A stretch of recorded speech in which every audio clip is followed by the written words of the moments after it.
So ito, Canada active job offers with free visa sponsorships apply now and come to Canada in 2023. Pinoy ako!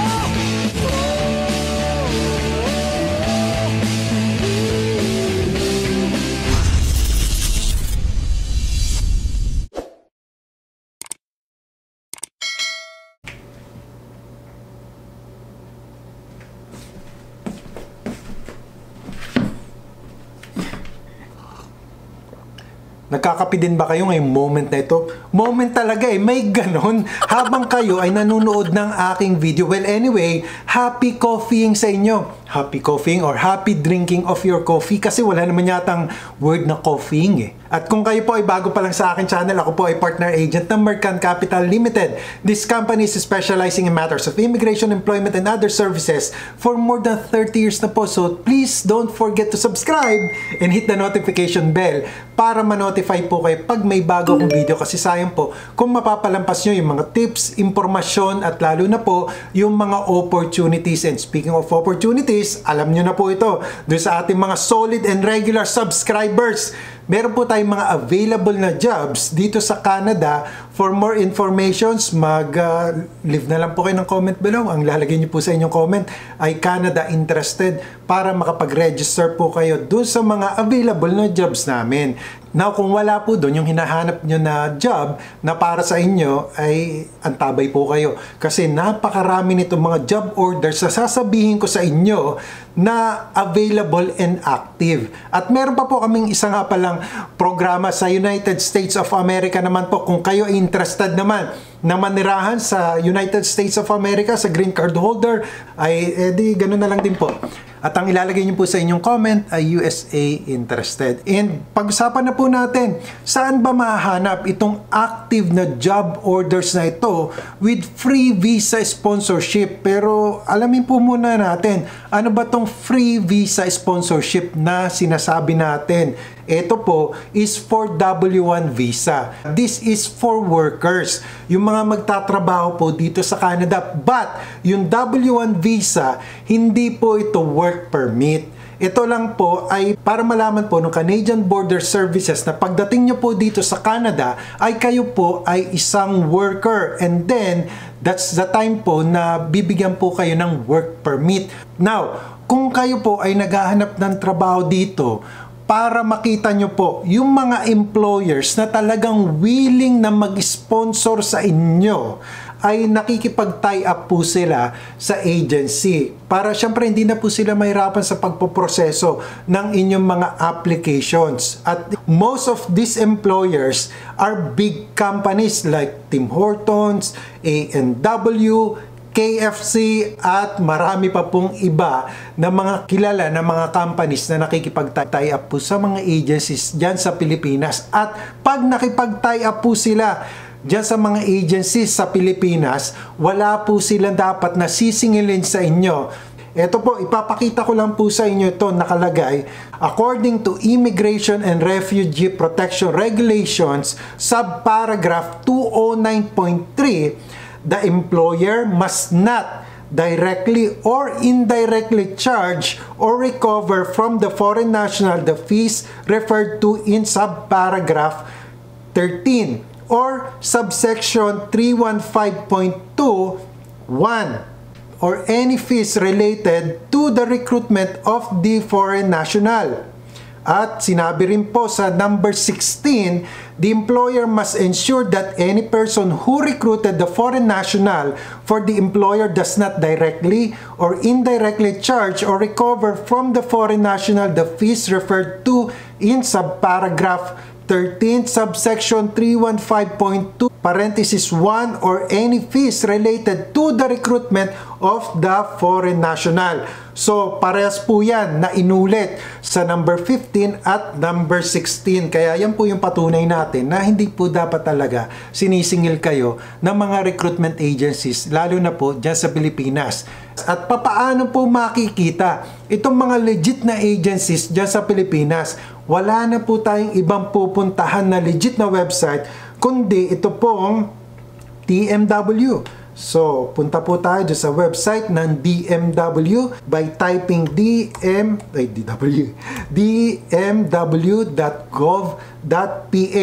Ito po. Tapos i-enter po natin. Makikita nyo po, meron po nakalagay na blue na box. Ang nakalagay po dito, issuances, online services, licensed recruitment agencies, approve job orders. Yun po yung i-click natin. At pag na-click po natin yan, basahin po natin itong note na nakalagay sa page nila. Kasi very important po itong mga note na ito. Huwag nyo pong i-skip. Basahin nyo po mabuti. Note, the list was culled from the licensed recruitment agencies' active job orders for the past 2 years and are the remaining job orders after deducting the number of workers whose documents were already submitted to POEA for processing. The job orders are considered active. So, considered active daw po yung makikita nyo ng mga job orders sa kanilang mga listahan. Unless, yun po, unless canceled by the employer or recruitment agency. However, we cannot guarantee that the job vacancies are still open because the recruitment agencies may at present have already accepted qualified applicants for the listed positions. Ganun naman po pala. Paano ko naman malalaman na active pa ang mga job order na ito? Dito rin po nakalagay yung sagot dun sa tanong nyong yon. Important, verify with the agency if the job order is still active or not. So makipag-ugnayan po kayo dun sa makikita natin mga agency na ipapakita ko po sa inyo.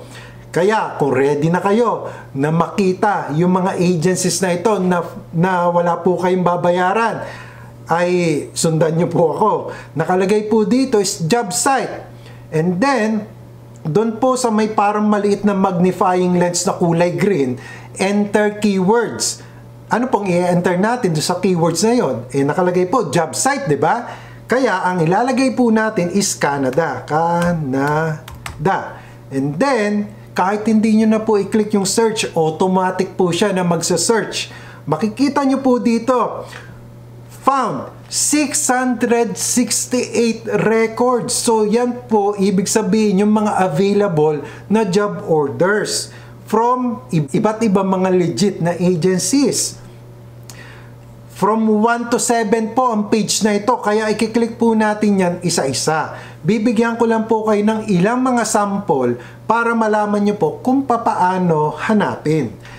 So, makikita po natin dito sa page 1, nakalagay po job site, yung pangalan ng agency, yung principal or yung employer, job order class, position, job order balance, and kung kailan po na-approve ang mga job orders na ito. For example, nakalagay po doon sa job site, Canada, agency, First Dynamic Personal Resources Incorporated. Ngayon, dapat po alamin din natin kung ito ba talagang agency na nakapangalan dito, ay yun po yung kausap ninyo. Yun lang po ang masasabi ko, mga kababayan. Mag-iingat po kayo. Balik po tayo dito sa pinapakita ko sa inyo. So, First Dynamic po, ang principal po nila dito nakalagay Tim Hortons. Regular accreditation, ang position po na hinahanap, Supervisor Food Service. Meron po silang job order balance na isa. And next, meron din po silang driver, truck long haul, at meron ding worker body, denter auto, painter auto, again, supervisor food service, 12/05/2022 po na approve. Meron ding cook, meron ding supervisor housekeeping, merong manager program na nakalagay dito, but this is from 2020 pa, kaya makipag-ugnayan po kayo kung available pa to. Pero sabi nga ng DMW, this was called from the past 2 years. And habang naandito po siya, that is considered active. Unless otherwise, hindi na po siya active by the agency or by the employer. stock filler, painter body, meron pong mechanic, meron pong maker cabinet. Punta po tayo doon sa page 2. Pag clinic nyo po yung number 2 doon sa taas, makikita nyo po, First Dynamic pa rin, supervisor, restaurant, welder, upholsterer. Babasahin ko lang po yung mga ibang hindi pa po natin nababasa ha, habang ini-scroll down ko. Operator saw, meron pong electrician, industrial, 12/05/2022, ibig sabihin bago pa po ito. Punta po tayo sa page 3. Ang dami pong kailangan sa First Dynamic, oh. Baba po tayo kasi titingnan po natin yung iba pang mga agencies. Return to top. Ayan, oh, i-click nyo lang po yung return to top kung gusto nyo mag-return to top. Number 4 or na page 4. Ayan, iba na po. AMI Global Recruitment, ang principal employer po is sa Yukon Inc. DBA Andreas Hotel. Ang hinahanap po nila is cashier. Na-approve po siya noong 10/25/2022. And meron din po silang hinahanap na cook.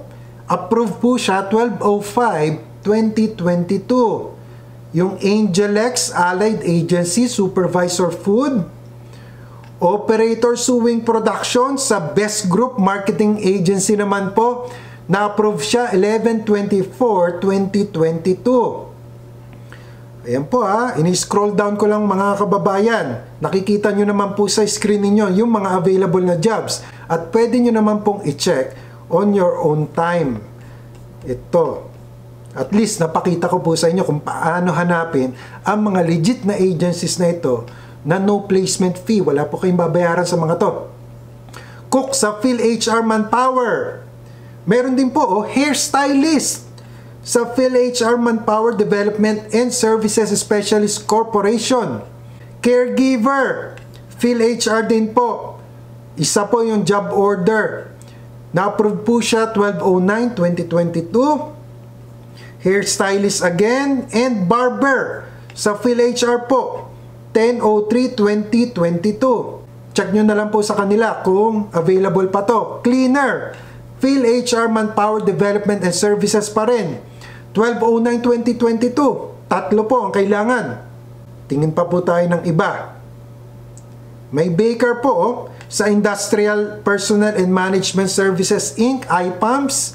Isa po ang kailangan, 3/01/2022. Tingnan po natin yung page 6.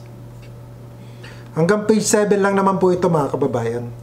Sa IPAMS, meron pong forklift, helper trade, installer kitchen, maker cabinet, operator woodworking machine, sanitation worker, supervisor fast food, merong heavy duty mechanic, cleaner specialized, at food counter attendant. Punta naman po tayo sa page 7. Ayan po, puro IPAMS. Makikita nyo dito, mga kababayan. So, hanggang dyan lang po muna siguro mga kababayan. At least, nagkaroon na po sana kayo ng idea kung paano nyo po mahanap itong mga legit na mga agencies na ito kung saan no placement fee. Wala po kayong babayaran sa kanila. At ayan, sponsored po kasi yan ng mga employers na nag-hire dito sa Canada na nakipag-tie up po sa mga agencies na ito. And that's it for me today. I hope you like this video. If you do, please give it a thumbs up. And as always, more tips, informations, and opportunities to come. I will see you, God willing, on my next video. Samahan nawa kayo ng Panginoon sa inyong mga paghahanap ng mga available na opportunities dito sa Canada, at kita-kits here in Canada by 2023. So, yan lang po. Otherwise, kape-kape lang.